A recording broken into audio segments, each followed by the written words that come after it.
in the league.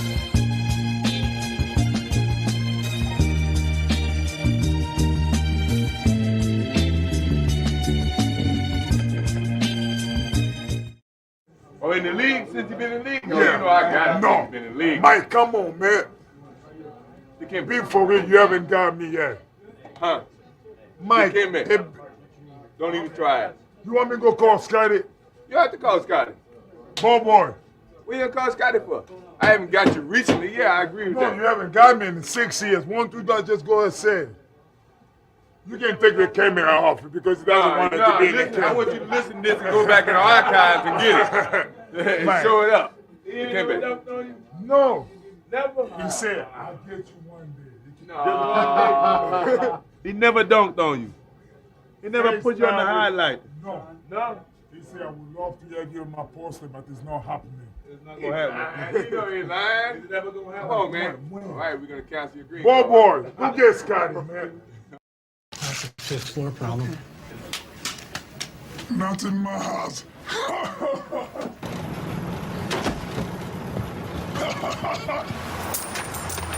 No. Not today. Nice. Get happy. Get Geico. 15 minutes could save you 50% or more.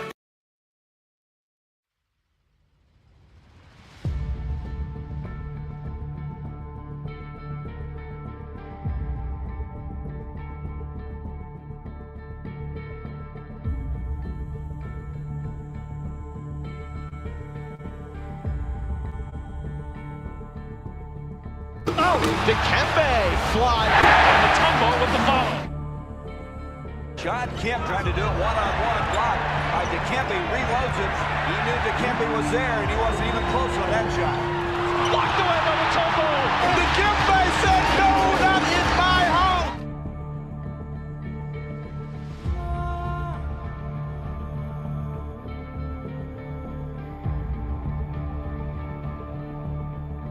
There's a feed, Jordan. Blocked away by Mutombo. And Mutombo comes over to swat it away.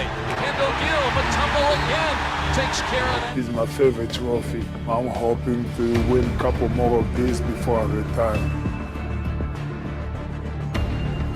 Down the lane, here comes Dikembe. Deke. Nice play to Dikembe. Hello.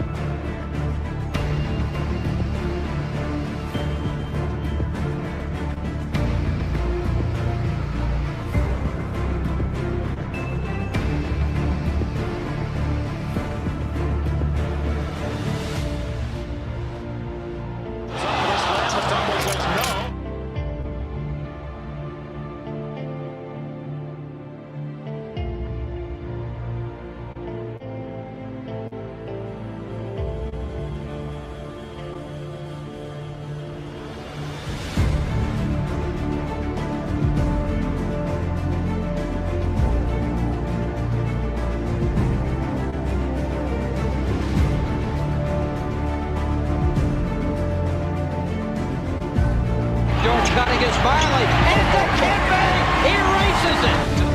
Simpkins, and a great block by Mutombo.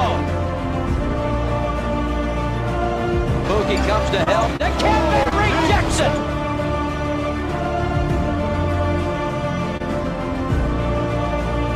Oh, and Mutombo swats it out of there.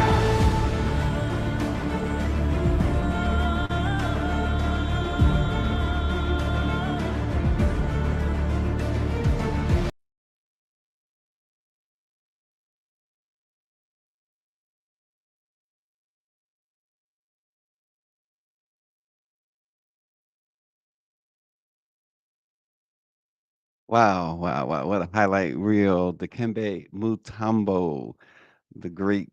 As Mike V put it, Dikembe was the brother many of us long to be, a Pan-Africanist and Black internationalist and unselfish. And Austin says, R.I.P. basketball legend and global humanitarian. And that's what made Dikembe great.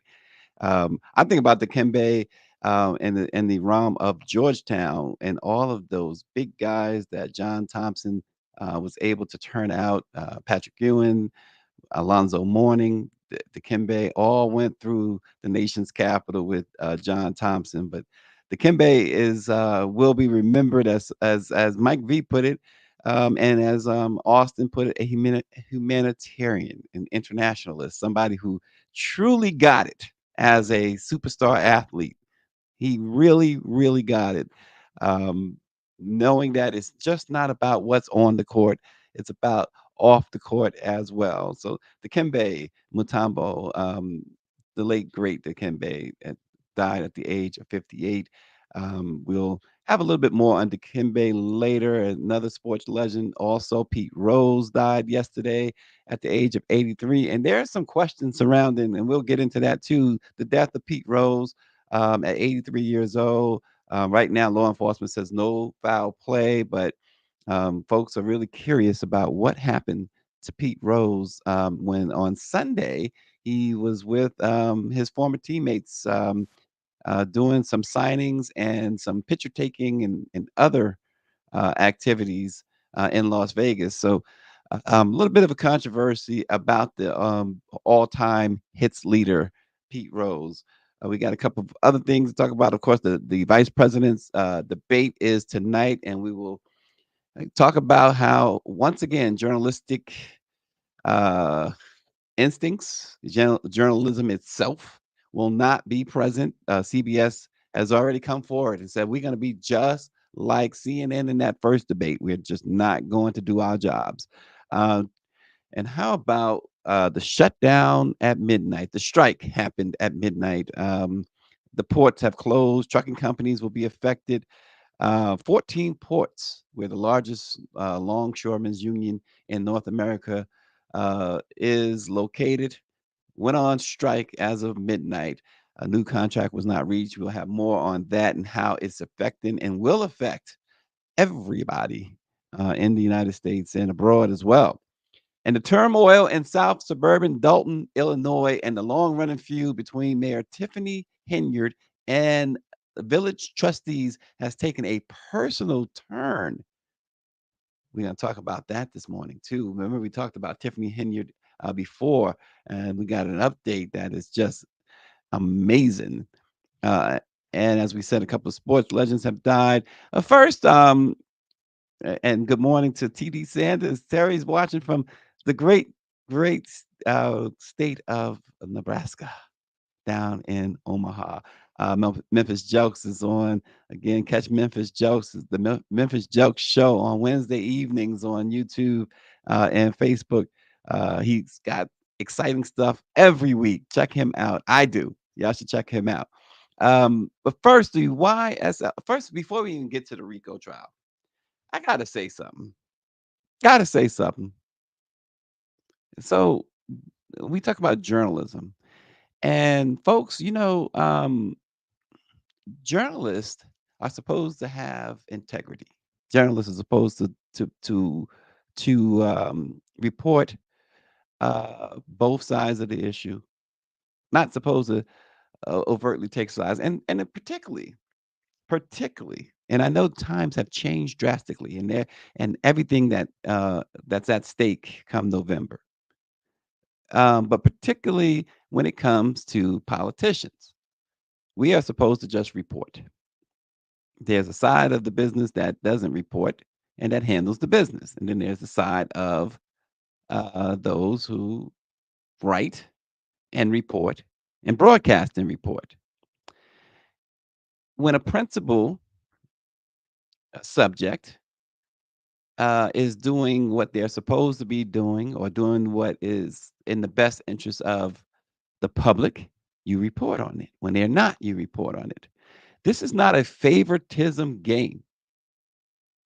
And then when you see other outlets that are non-black reporting the same thing that you are reporting and still getting the love from the subject,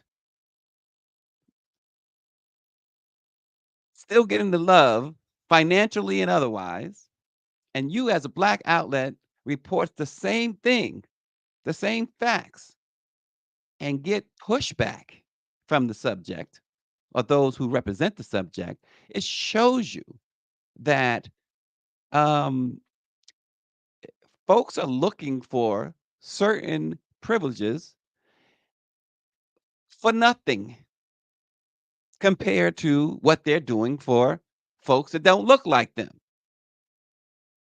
And then you got the $5 Negro who's happy with $5 and will shut up for $5.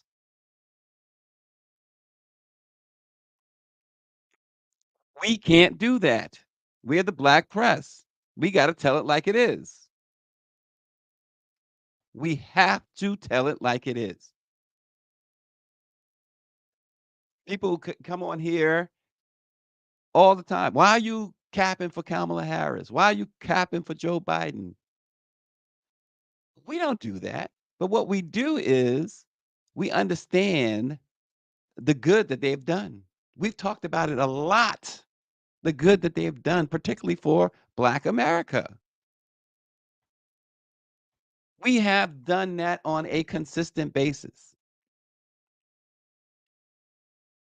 And when they've stepped out of line, and everybody does, I do, you do, everybody does, it is incumbent upon us to say something about it.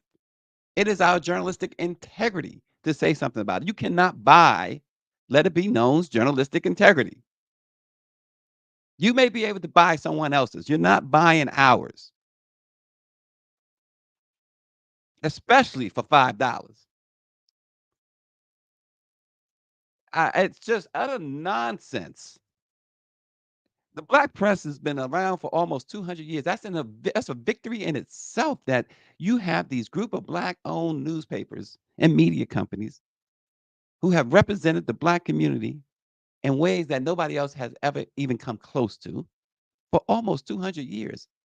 They have gone after and shut down black books, black businesses, the Fearless Fund we've talked about. They have gone after every black entity, every entity that helps and supports the black community. You can best believe they went after the black press, and they've gone after the black press constantly. So to say that we've been around for about 200 years is a miracle in itself. And I see Bobby Henry, the chairman of the black press, watching. I see TD Sanders, Oklahoma Star, watching.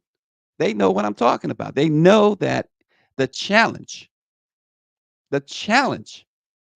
it is to put out a black newspaper every day, to do this show every single day without fear or favor, without anybody even supporting. We got only you guys supporting us.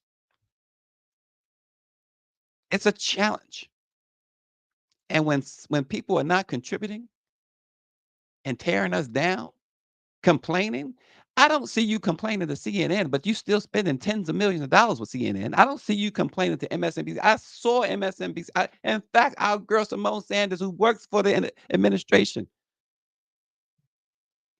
had to report the same thing we reported. But you're still spending tens of millions of dollars with them.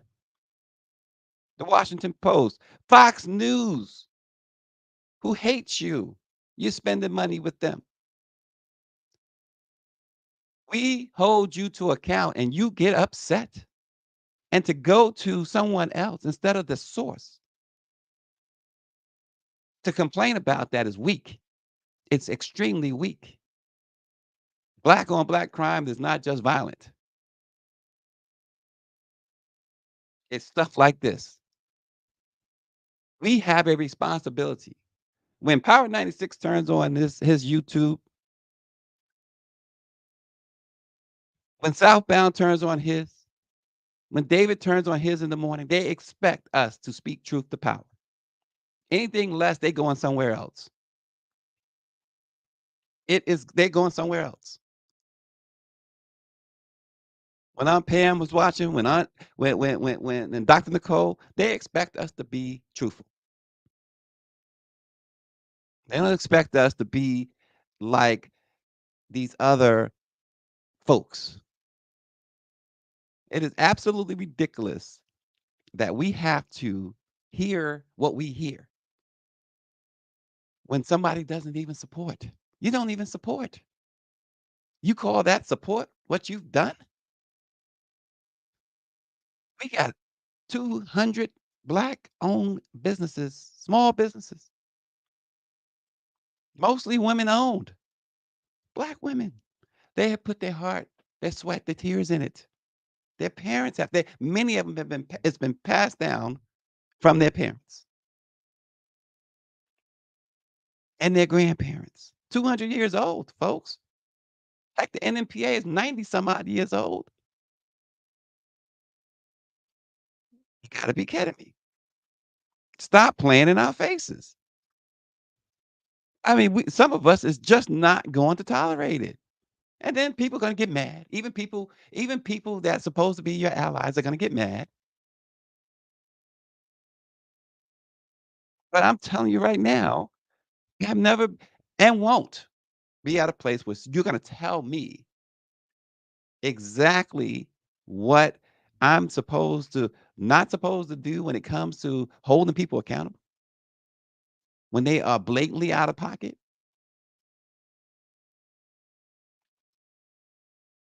That is absolutely absurd. And we all in this together. And nobody has backed us the way we have, the way Greer and I have. Nobody has backed this organization. And Bobby's on here, and Sanders is on here, the wonderful TD Sanders, Simone's mother. Nobody has been an ally, more of an ally in these last several years for the black press and NMPA than Greer and myself, publicly and privately, at the White House, at Capitol Hill, and other places. So I deserve, and Greer deserves, you talking about some grace. No, we deserve a lot of grace. Sometimes you got to speak up for yourself. And this morning, that's exactly what I'm doing. Now let's get to some news. The YSL RICO trial resumed Monday with another threat of a mistrial, and it is evident that Judge Paige Reese Whitaker is really fed up. The trial, which was paused last week in anticipation of Hurricane Helene, continued Monday with rising tensions as Whitaker delivered fiery remarks to the prosecution, suggesting the team is so unorganized that you are throwing this case together as you try it. She says, I can't figure it out. They moved for a mistrial. And the judge said it is baffling to me that somebody with the number of years of experience that you have, time after time after time, continues to seemingly purposefully hide the ball to the extent that you possibly can for as long as you possibly can. And this stuff has gone on.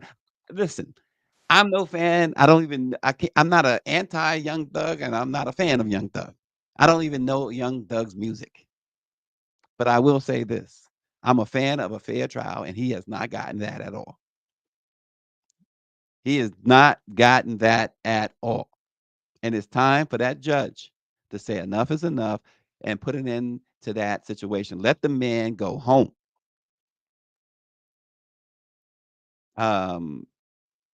Yes, Terry Sanders, we are going hard for the black press. We always do. But it is time for them to send that man home. I mean, this is absolutely ludicrous. And as I was messaging with Dawn yesterday, I mentioned to her that even if, and she agreed, because Dawn is up on all this stuff, of course, especially down in Atlanta. But even if they were to somehow get a conviction on this guy, because at this point, I find it impossible that you're going to get a conviction. But even if they did, what defense attorneys look for, folks, is a couple of reasons. Give them a lot of them say, "Give me one reason for appeal." They've got a litany of reasons to appeal, a litany. So the judge has to recognize that. And the good thing about this judge is this is like the third or fourth judge in the case. So it's not like she's vested in the case. Judges usually hate the thought of being overturned on appeal. This judge should have no dog in this fight at this moment. But this is a miscarriage of justice that nobody is talking about much. This is a blatant miscarriage of justice. Now, Angela says that she says she's all for a fair trial, but freeing these defendants will cost lives. My opinion, they are a danger to all communities. And I get that some may feel that way. I don't know whether this guy is innocent or not, based on getting innocent or guilty based on this trial. So I can't condemn him. Now, Angela might know much more than I do, and I'll give her that. But based on the trial, I don't see it. The trial's gone 2 years. Power 96 says, I still believe that if it was a white male DA, those judges would act differently. Black women catch pure.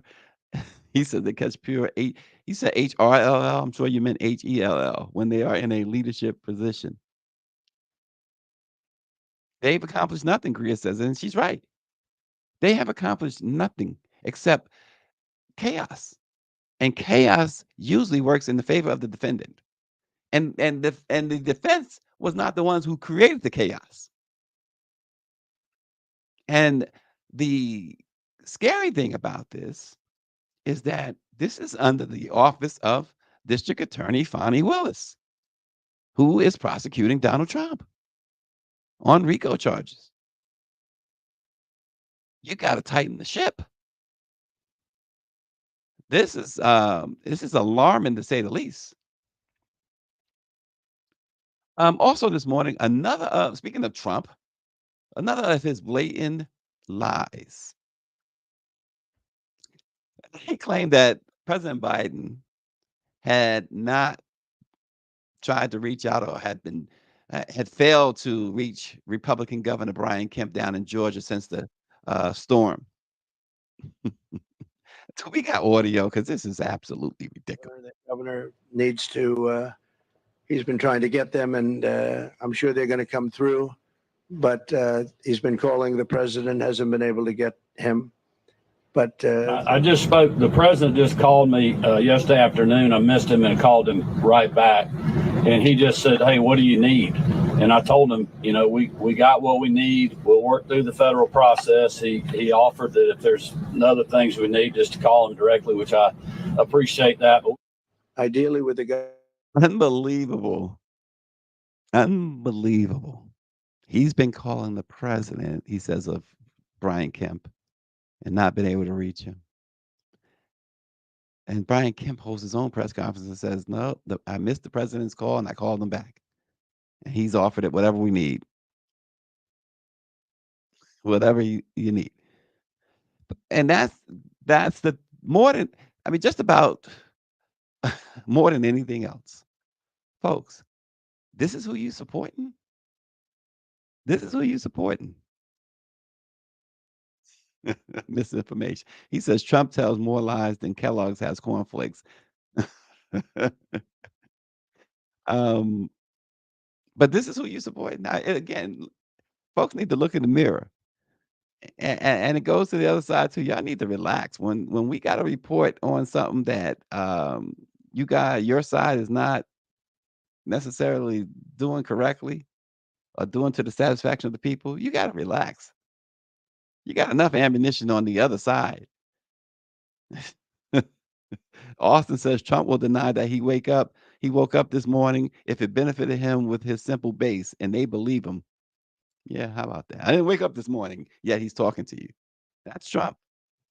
This guy.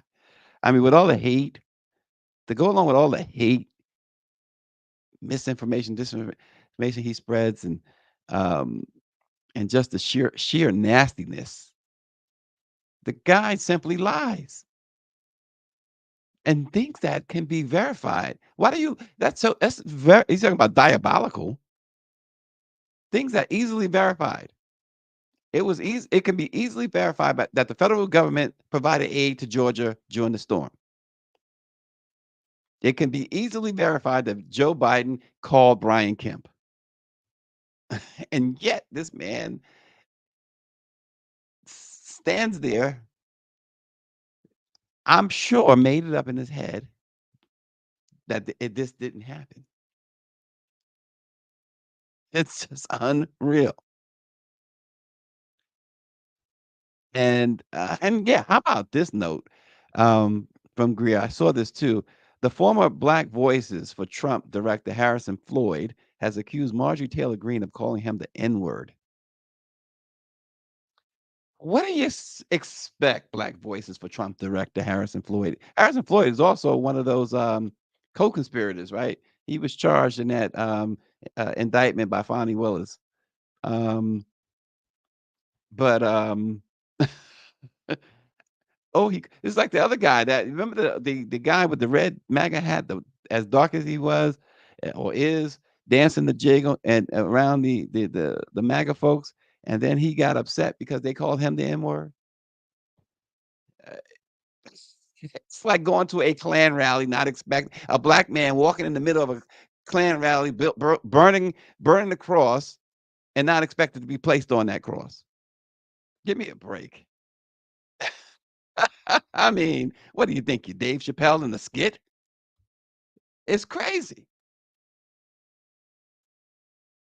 Mike V says, remember when a hurricane happened when Trump was in office? He went to Puerto Rico pitching towels like he was Greg Maddox from a relief pitcher.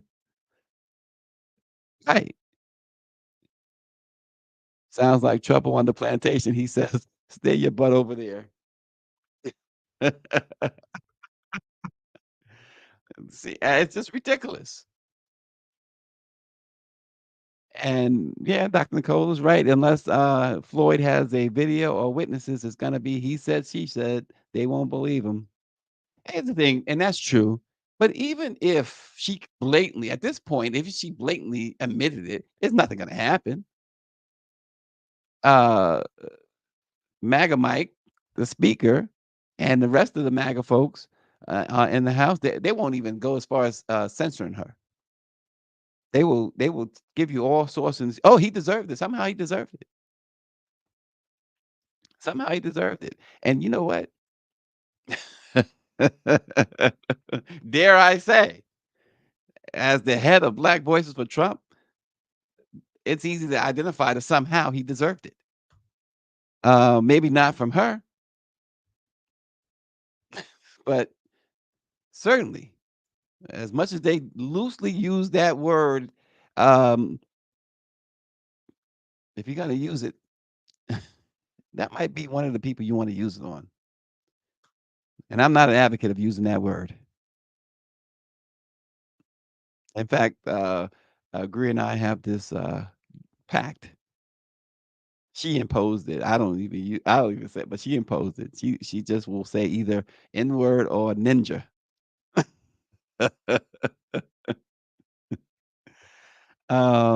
My now here's the hilarious thing, y'all. Y'all gotta find this funny. Mike V says Harrison was the chief diversity officer for MAGA. Now, if that's not funny, if you don't find that funny, that is hilarious. Also this morning, Diddy is said to be hiring a dream team of lawyers attempting to finally get out of jail. Reportedly, Diddy's team has filed an appeal with the Second Circuit Court of Appeals as he tries to get out of the MDC Correctional Facility in Brooklyn while he awaits trial on federal sex trafficking charges. They say he is now going the OJ route and hiring the most high-priced, most celebrity-type lawyers there is in the book. And he's got 3 of them so far. Never heard of him.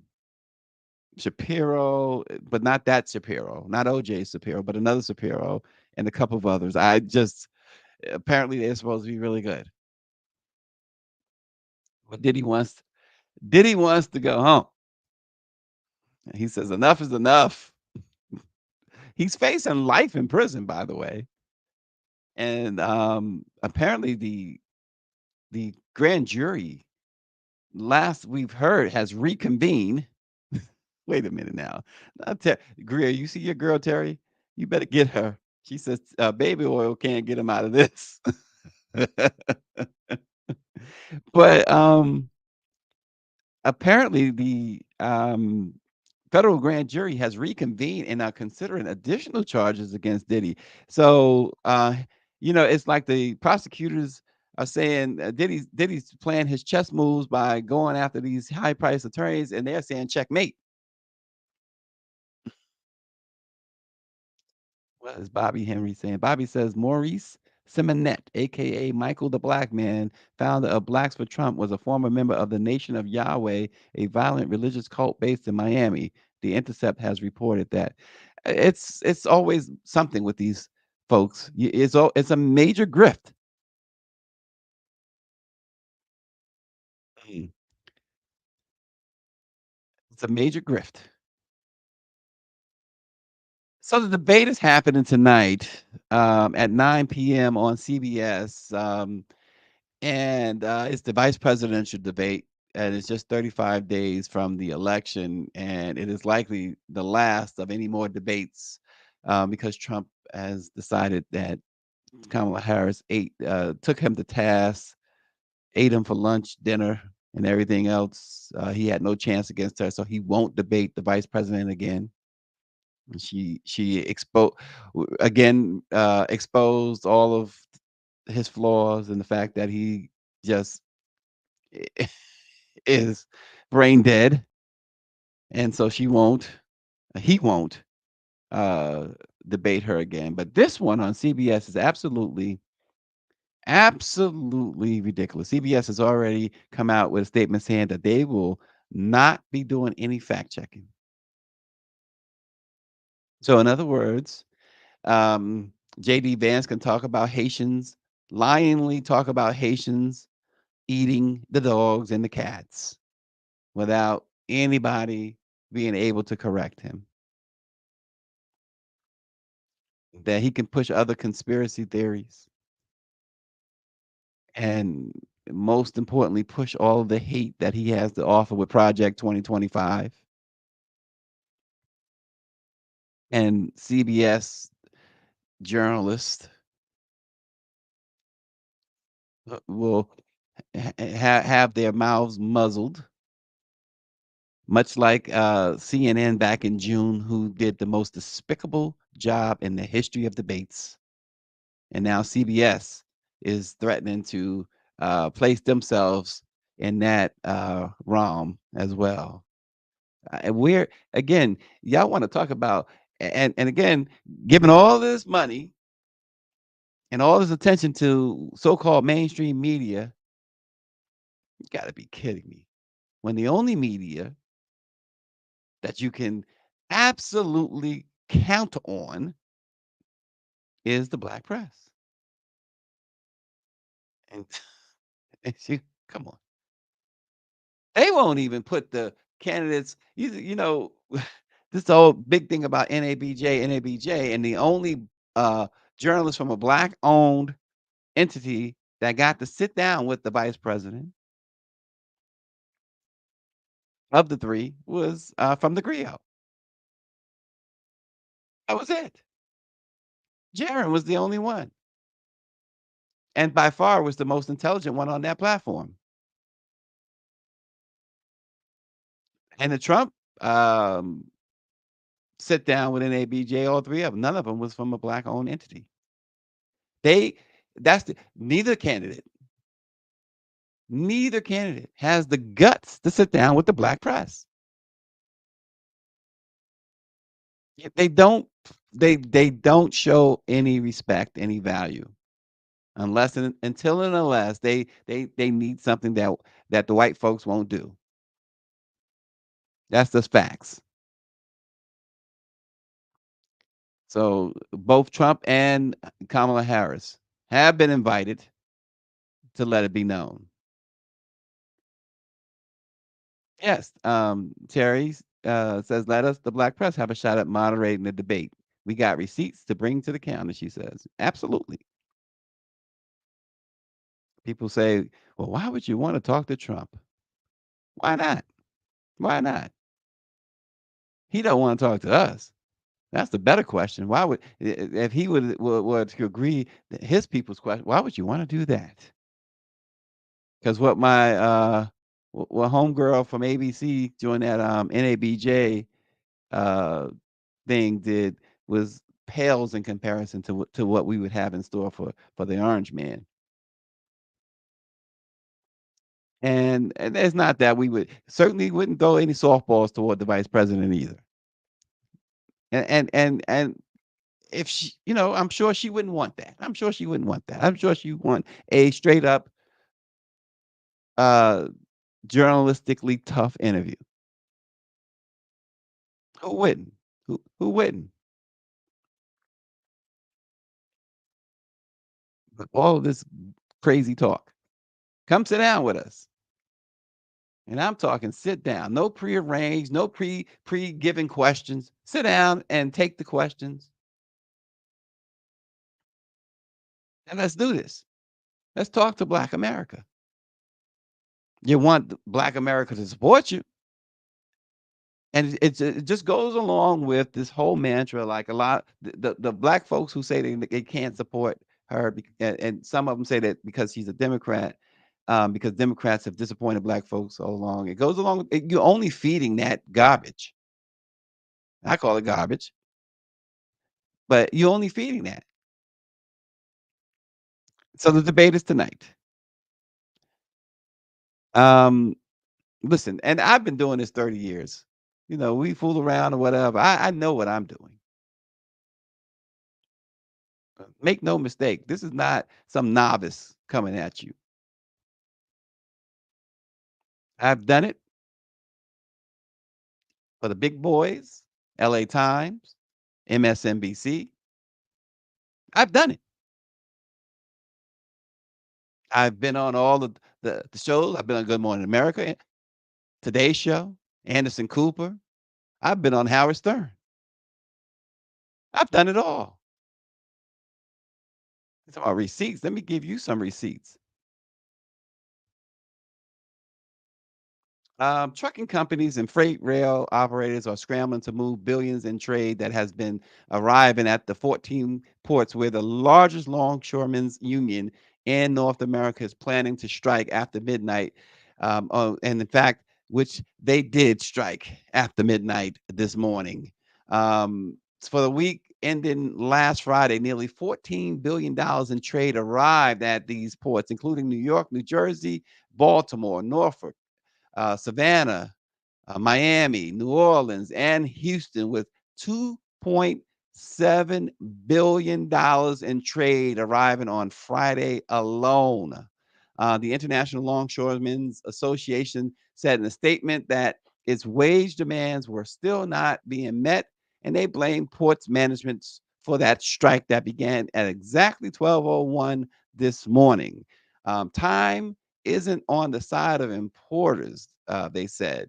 And based on data from Import Genius, which tracks the bills of lading, the digital receipts of cargo containers, a total of 54,456 20-foot equivalent units arrived last Friday at the 14 ports operating under the master contract between the International Longshoremen's Association and the U.S. Maritime Alliance, which expired last night.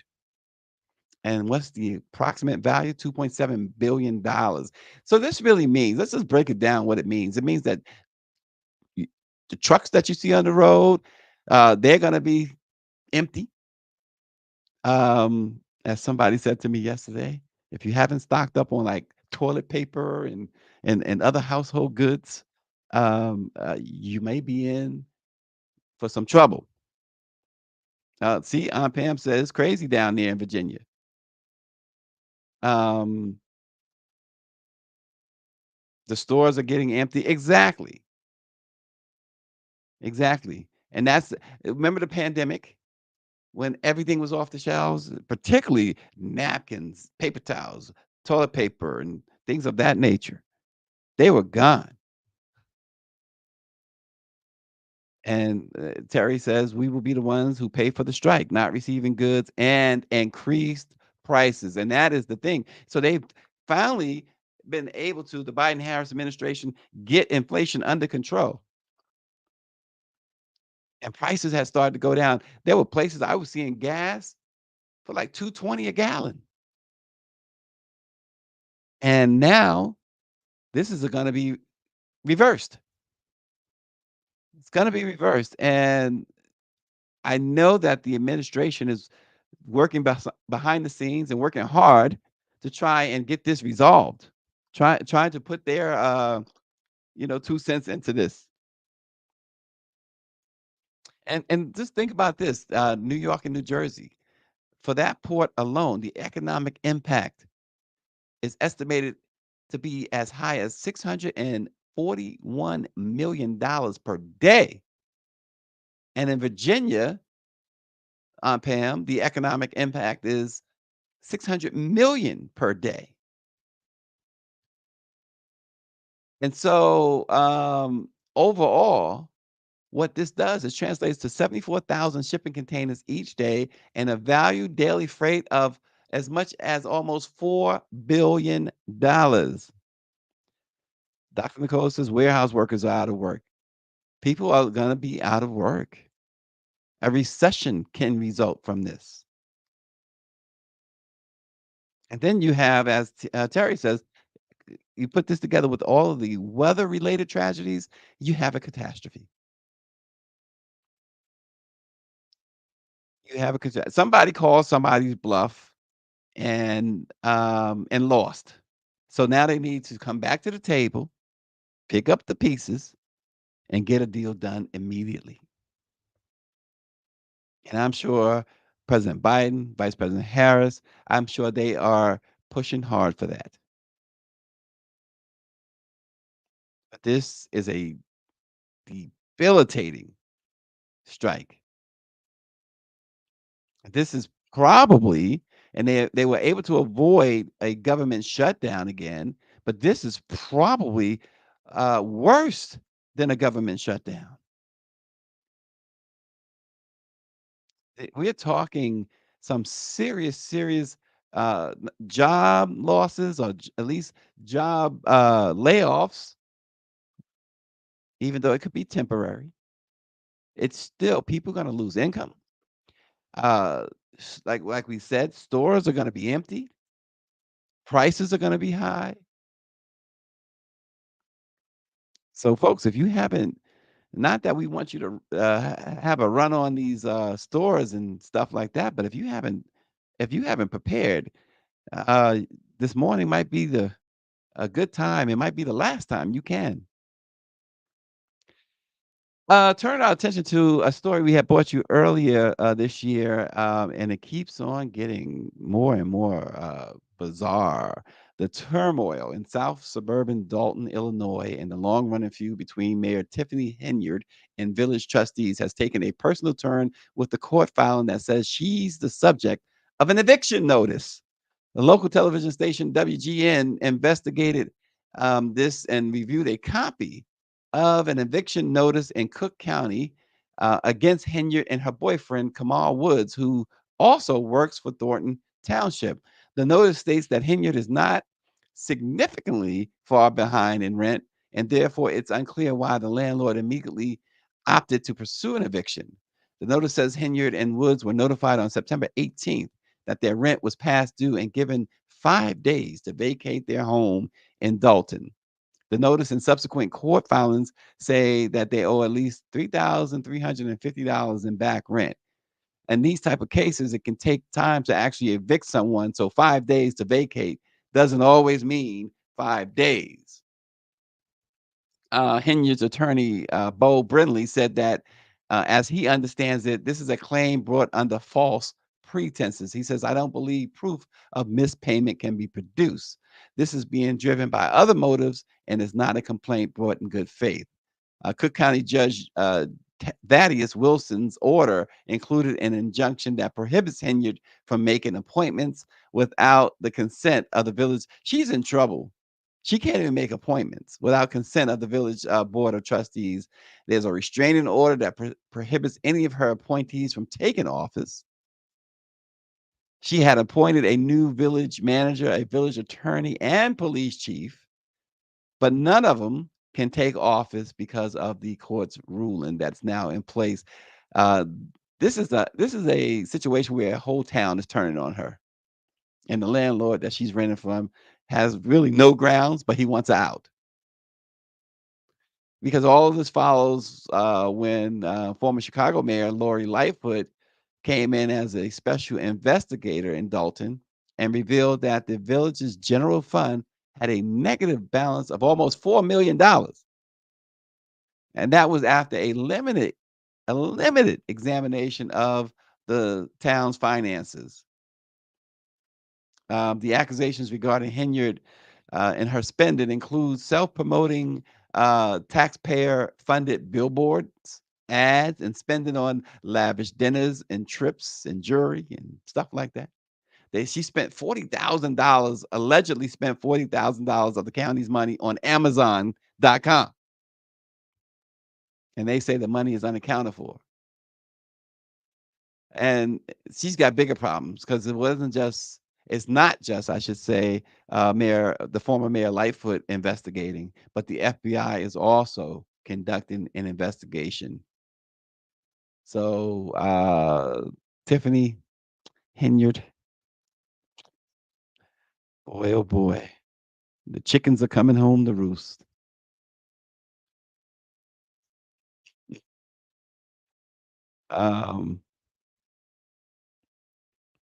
Mike V. Greer is putting us to he's giving us a little bit of work to do here. We don't mind. He says, "Well, let it be known, be able to interview a high-ranking member of the longshoremen on strike." So I would love to say yes, but generally, those folks, at least in my history, has found that they're not willing to talk on camera. But we will try. We will try. Wait a minute. Wait a minute. We will definitely look into that. But David Youngblood, where did that come from, David? David says, I am guilty of using the N-word at the picnic. Why are you using the N-word at the picnic, David? And Mike Viala going in this morning. He says, maybe Tiffany can get a loan from a Turkish friend. Mayor Adams. Angela Connolly says, turn it on her or holding her accountable. Yeah, that's a great distinction.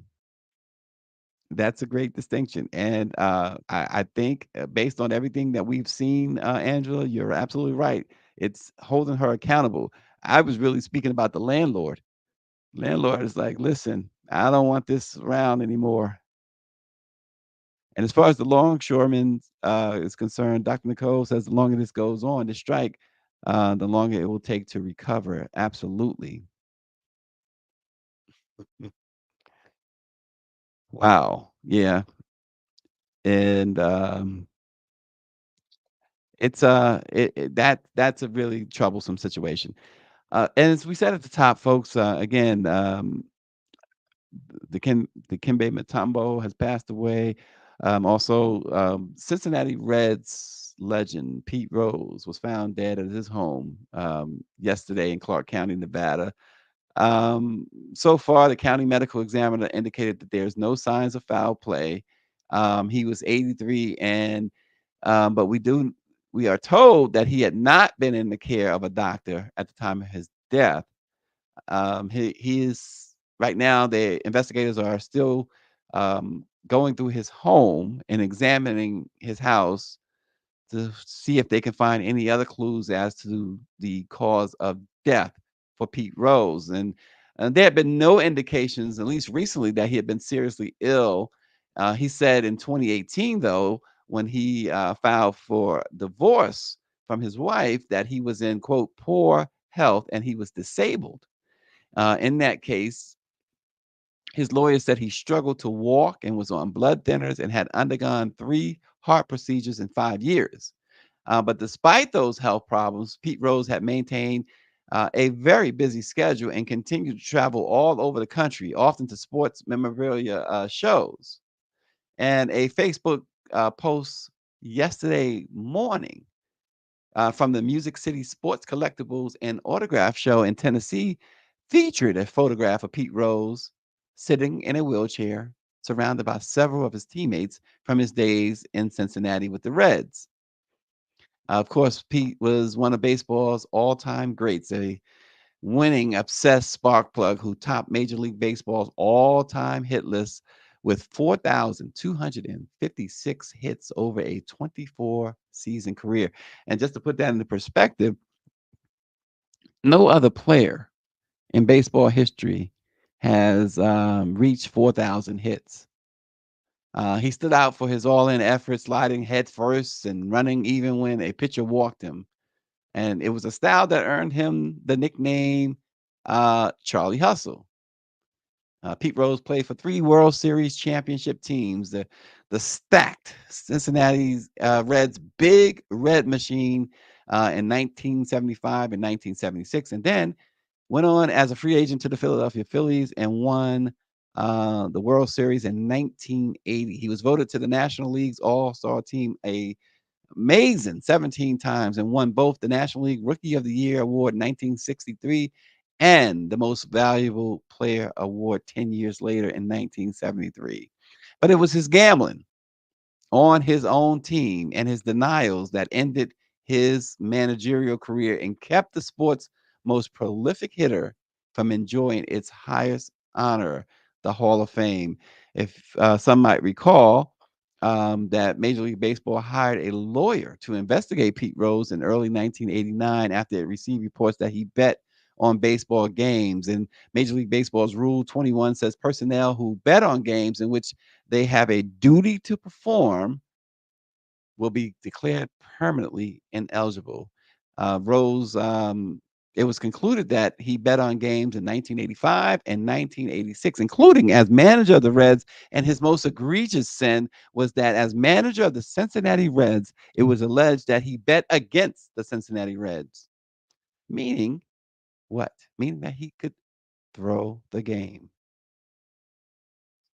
Rose had denied it for years. He did accept the lifetime ban. It was an agreement between he and the commissioner. He said, though, that he thought accepting the ban at that time would only mean that he's out for a very short period of time, even though it said lifetime ban.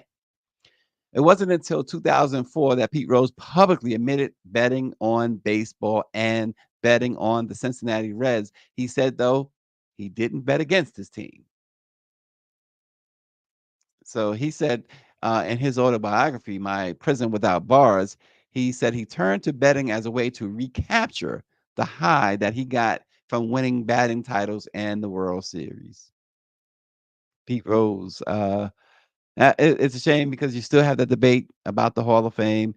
And now that he's dead, you can bet your bottom dollar that he will now be inducted into baseball's Hall of Fame, which is really a shame. I'm of the mind that if you feel that Pete Rose is deserving of the Hall of Fame, he should have been in the Hall of Fame anyway. It's just like those in the steroid era. You got to put them in the Hall of Fame, those who are deserving of it, because it was baseball who pushed the use of steroids. Sandy McDaniel says, "Hey, cuz, good morning. What's up, girl?" And Power 96 agrees. Let him in the Hall of Fame and ban the guy from the Dodgers. $4 million in betting is way, way worse than child. Listen, you know how I feel about that, Power 96. Otani, this guy, the interpreter, went into his bank account and took $4 million and started betting. I have a hard time believing that. I still have a hard time believing. And of course, he's the greatest player in baseball right now. We're not going to do. Yeah, right. Let me find out that this guy's got some PEDs in the closet. Let me find out. It's going to be all over the black press. Let me find out. Folks, again, another Tuesday morning.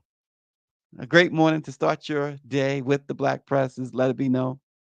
And check us out again, but make sure you go to our YouTube page. I see more and more are doing that, and we appreciate it. And hit subscribe.